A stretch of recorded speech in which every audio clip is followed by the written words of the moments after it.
బీడులోన వాన చినుకు పిచ్చి మొలక వేసింది, పాడలేని గొంతులోన పాట ఏదో పలికింది.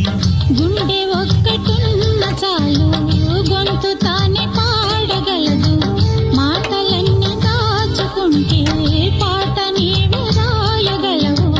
రాత రాని వాడి రాత దేవుడేమి రాశాడో, చేతనైతే మార్చి చూడు వీడు మారిపోతాడు, మనిషి అవుతాడు.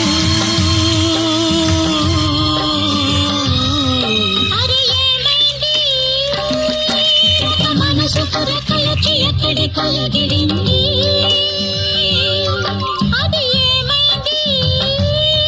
తన మనిషిని వెతుకుతూ ఇక్కడొచ్చి వాలింది.